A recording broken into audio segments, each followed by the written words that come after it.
Today we have the refreshed 2024 Volkswagen Atlas, and it comes with a lot to offer in this base model. You've got an update on the outside, big updates on the inside with maybe one step back that we'll talk about, but we're gonna take a full detailed look at everything from the outside, the inside, and go for a test drive. Let's get started. All right, let's take a quick look at the exterior details of this brand new revised Volkswagen Atlas. So you can see the biggest changes up front with this front fascia and the headlight. Instead of looking bulkier now, I think it looks a little bit more sleek, but overall the body shape and size is still pretty much the same. So up front, this is really unique and interesting that you have kind of a wicked grille. You've got these bars, you've got the LED light bars up above. At night, this looks pretty interesting and unique. And you have all-weather lights built into the headlight housing. So you don't have a fog light down there, you have it up there. And these are full LED, and you even get adaptive lights and cornering lights standard on this. Now the paint on this one, just kind of your regular old gray. It's platinum gray metallic, but it does look nice. It's got some sheen in it as well. It's paired with 18-inch wheels on this base model, but it can upgrade all the way up to 21-inch wheels, depending on what trim you get. You've got blinkers in the mirror as well, something you don't really see in base models very much. You also have roof rails up above, another nice thing to see. Now, if you want something a little bit more distinct, you've got the R-Line models and the brand new Peak Edition model for something a little bit more sporty or rugged. Dimensionally, things are the same. It's a little over 200, closer to 201 inches, so it's definitely sitting right in the middle of the pack of these three-row vehicles, which seem to just keep getting bigger and bigger, and it shows on the inside with its space. One thing that's kind of goofy is Volkswagen gives you these fake exhaust things right there. You know, it adds to the look, but nothing functional. You've got LED taillights, standard on this base model with the LED blinker. And what do you think of the overall design? Now coming to the cargo space where the Atlas really shines. On this base model, we just have a manual liftgate, but it does lift up very effortlessly. There's a little handle up there. And behind here, you still get good space. Even though you have the third row up right here, you can see that there's pretty good depth, and it goes up to a certain height before you get a real steep incline there. Underneath of here, check out all this extra space before we get to the spare tire. And for example, there's a large backpack similar to a carry-on suitcase size. You have a couple of fixed tie downs. You've got this little cargo net hook right there, even a spot for a tonneau cover, 12-volt power outlet sticking out back there. And on this side, one thing I really do like to see is a hook. You've got a good grocery bag hook. Throw something on there, a backpack, so things don't slide around. And folding the third row down is easy. You've got this handy dandy strap, pull it, and then kind of lift it. Sorry, doing this just one-handed. It's not that bad actually. Fold it down, and then look how flat that is. It folds down into the floor. You can do the same thing to the other side. Boom. You've got really good space, and you still have those straps you can grab to pull them back up. Now let's fold down the second row. So with this one, you do have to come to the back. I'll show you how to get into the third row later, but you can just pull this. It's gonna release, and then watch, the whole seat cushion moves. So boom, everything goes down into the floor. That is so flat. And repeat, look at this. Incredible space back here with everything folded down. Now with our key fob, one thing I don't like is this new shiny black on here. I feel like this could get scuffed up. It feels a little bit rubbery, and there's no remote start on this base model, but you still get a smart key with push button start as standard, and we've got this button to lock it. This one goes with a sensor in the back to unlock it, and you even have that for the back door as well. That's something you don't see very often, so you have it on all doors, smart access. Now taking a quick look inside.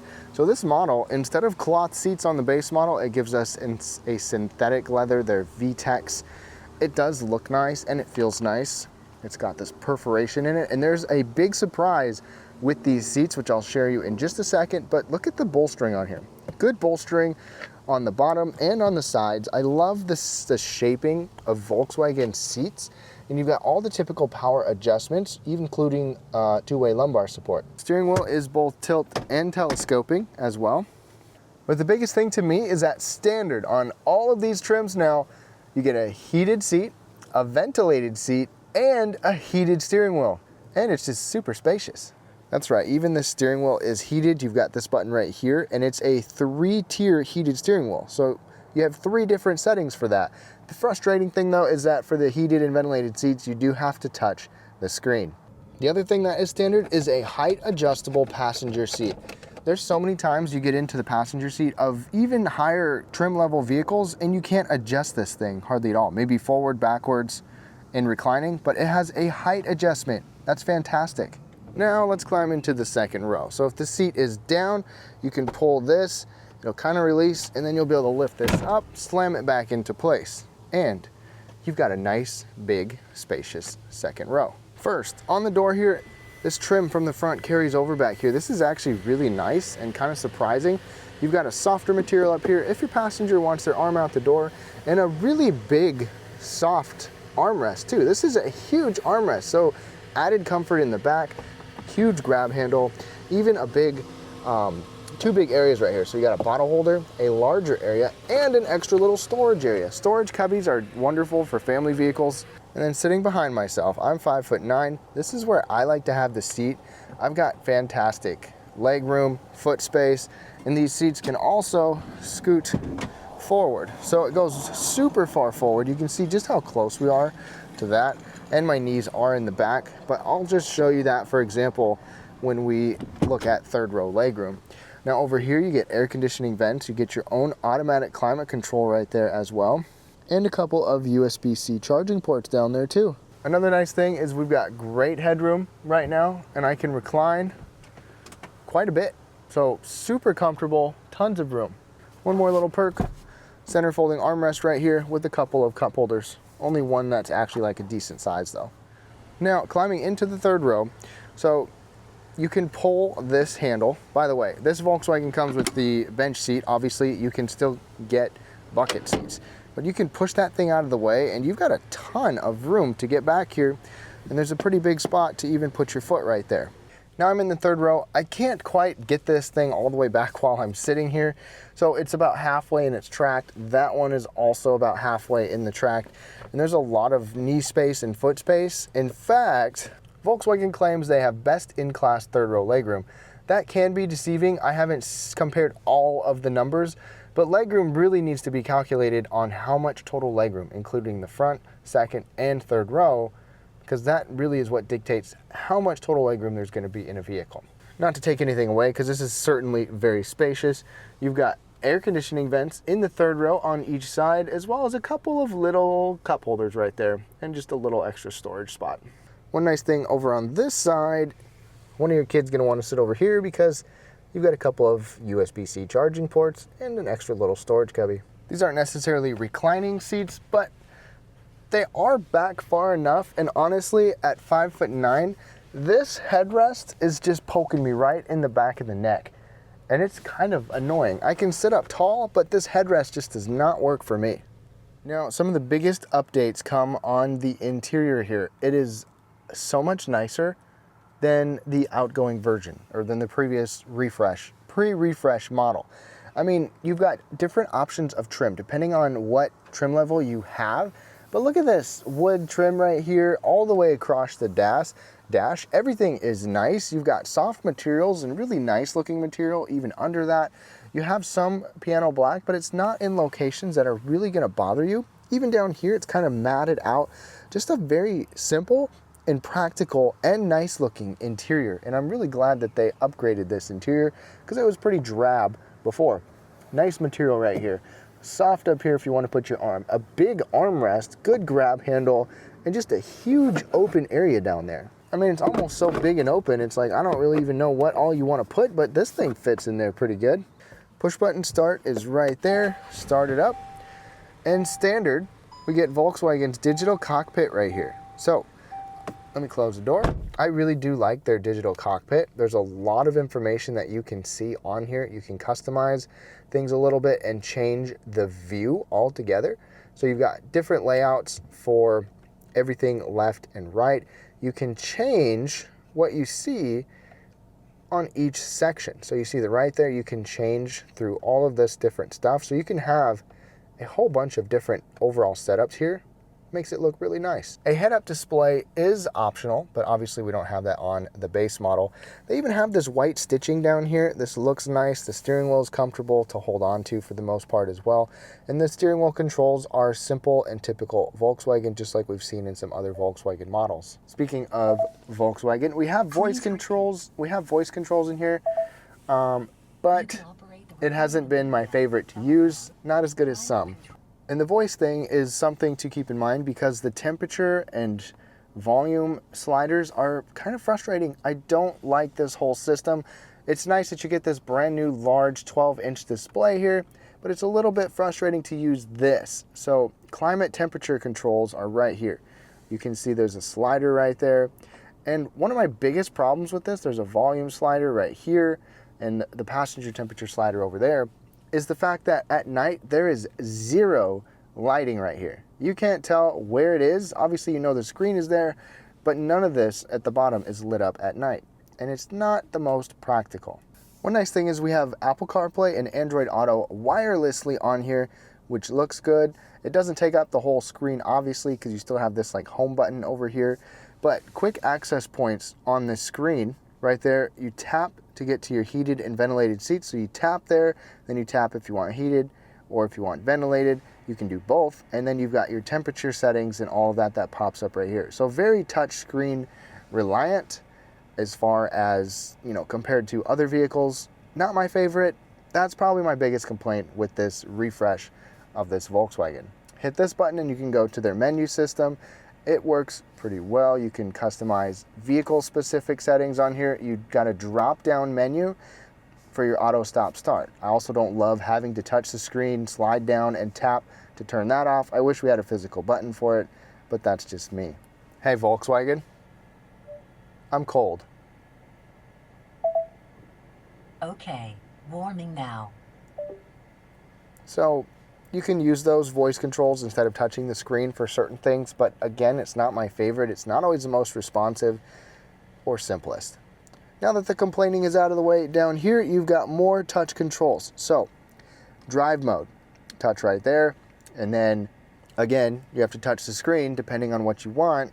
A little bit frustrating. Again, I wish we did not have to touch the screen for everything. And then we go back, shortcut to climate. So I mean, from the main screen, you can tap on one of the seats and pull this up, or you can tap down there and pull this up. And the same thing goes if you hit the assist button, more touch screen, and you hit this and you think you'd have a whole menu system set up, but no, you have to tap on what you want to adjust. And it's not very often that you actually need to adjust this. Once you get it set, it'll probably be the way you want it, but just little things like that can be kind of annoying.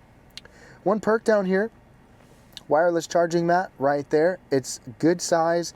It's a little bit finicky getting larger phones in and out of there right on the mat, but you've got an extra little storage pocket next to it, a couple USB-C ports, and you can cover the entire thing up. Slide it out of the way. The shifter is unique. You've got your stop, start button, park, just this little guy to move it back and forth, or for drive and reverse. And then this is your parking brake. No brake hold on here, which is a little bit surprising. Right there, you've got good sized cup holders. They accommodate bigger drinks and smaller drinks. And you have more storage right here and this huge armrest. I love how wide this is. It doesn't adjust height-wise or forward and backwards, but it's big and soft. Then in here, you've got good space overall. Maybe not quite as deep as you were expecting.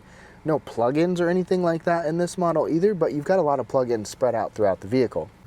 One thing that is really nice is underneath of all of this, you have a huge storage area right there. I mean, you can fit a bunch down there. Like, you can fit a bag, you can fit a purse or something like that. You can throw your wallet and stuff. And this is actually a rubber lining back here down there, so it's not going to slide around. You actually still get a digital, or a, not digital, an automatic dimming rearview mirror on here as well. Overhead, there's even LED interior lighting. And the glove box right here, check it out. You got good size, and it's even a locking glove box. One thing that you won't find in this model is a sunroof because we're in the base model right now. Obviously, you can upgrade and get that.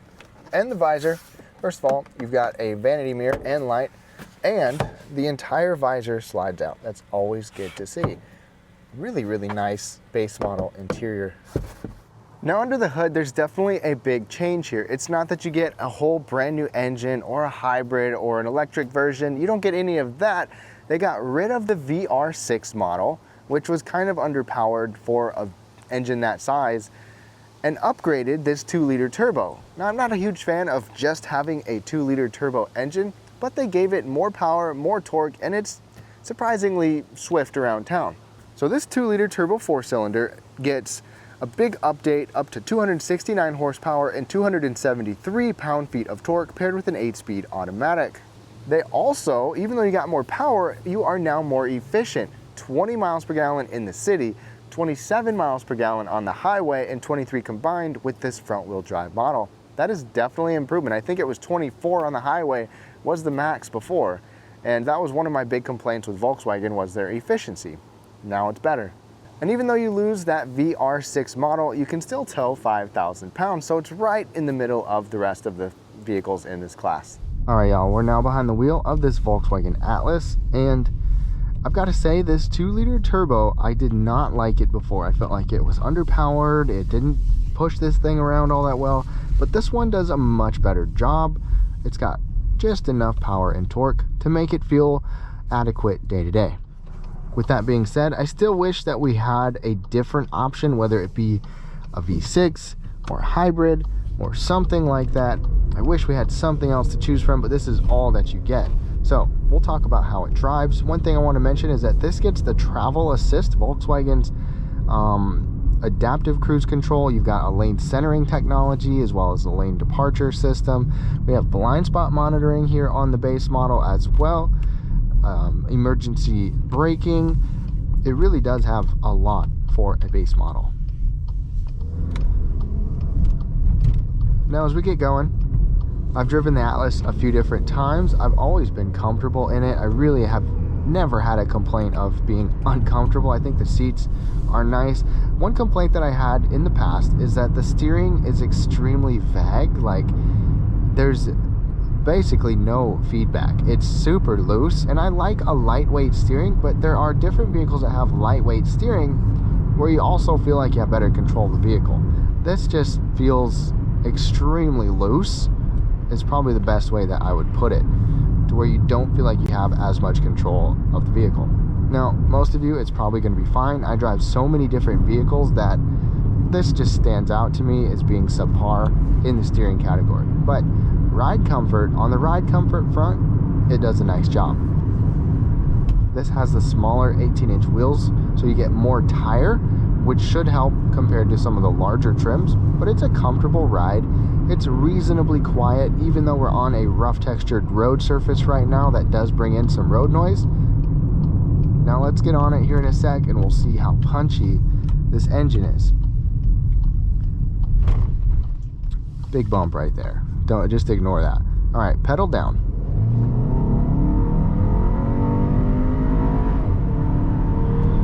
So the turbo kicks in and gets us going. This 8-speed has been responsive as well. Now to change drive modes, annoyingly, you have to go down there, hit that, and then we can change it into sport mode. RPM's automatically kicked up. So, little bit of pedal there. Very quick to respond. It's an aggressive sport mode. I mean, you can hear it. Holy moly. This is just partial pedal. So, I mean, if you've got you're late for an appointment, you just throw it in sport mode and you're going to be ready to go. I'm going to put us out of sport mode. I mainly just keep us in comfort mode, but you also have an eco mode as well. That's going to just kind of dull the throttle response and dull everything. But I think this 2-liter turbo is sufficient for this vehicle. I have not had an entire vehicle full of people to know how it is weighted down, but it's punchy enough, especially in town. Like little pedal here and there, just getting going. Passing on highways or interstate, not quite as good, but lower speed, it definitely gets you moving. I like the ergonomics in here for the most part, except for having to do climate stuff on the screen or telling the car to do it. I like my physical knobs and controls, or at least simpler controls on the screen, but that's just one complaint. I love this digital display right here. There's a lot of information that you can see, especially when you have your travel assist going, your driver assist features going. Good visibility out of here, even out the back corners as well, and a ton of standard features. And on one extra side note with the steering, like I said, it does feel fag. I'm not sure if they've changed it since the last one, but maybe it feels a little bit better. And one thing about having really light steering is that it's easier to park. Obviously, I mean, you can basically just like pinky turn this thing into a parking spot. That's one benefit. But let's go ahead and wrap things up. So if I had to recap this Volkswagen Atlas, I would say that it is mostly better. It's better in almost every way except that little finicky infotainment setup, not my favorite. But Volkswagen absolutely delivers in interior space, passenger space, cargo space, a lot of standard features on this base model. If you didn't realize, there is so much that they offer from the get-go. I hope you enjoyed this video. I have a couple others of the Volkswagen Atlas in the description below, so be sure to check those out and have a great day.